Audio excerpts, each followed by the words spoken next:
It's been 5 years since my last upload. A lot has happened in those 5 years. Let's do a quick recap.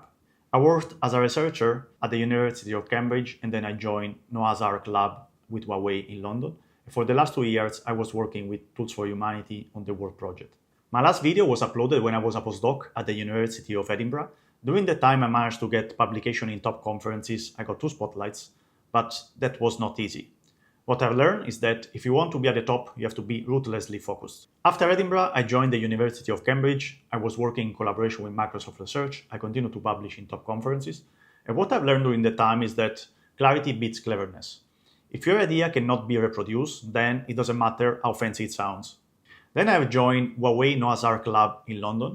And during the time, I was working on large language model for robotics. In particular, we were trying to distill knowledge from videos of humans performing daily activities and to try to use this knowledge to train real robots. Most recently, I spent the last 2 years at Tools for Humanity working on the World project, a project co-founded by Sam Altman. We have been building a system that allows to distinguish who is a human and who is a bot by using high-resolution images of the iris. Lessons learned is that once your system is used by real people in the real world, then shipping fast and reliably should be your top priority. What I'm working on right now, I am on my own. I have taken a more entrepreneurial role and developing a few tech products. We'll talk about this as well in the channel. So what will be the focus of this channel now? It's still going to be educational. I want to talk about how things work and how to build things. We'll continue to have machine learning, AI deep dives, technical tutorial, and so on.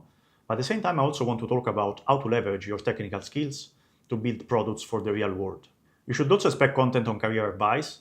So how to get a PhD, how to find a supervisor, research advice, how to publish in top conferences, and also how to get a role in tech. It's going to be interesting. Next video comes soon. I'll see you there.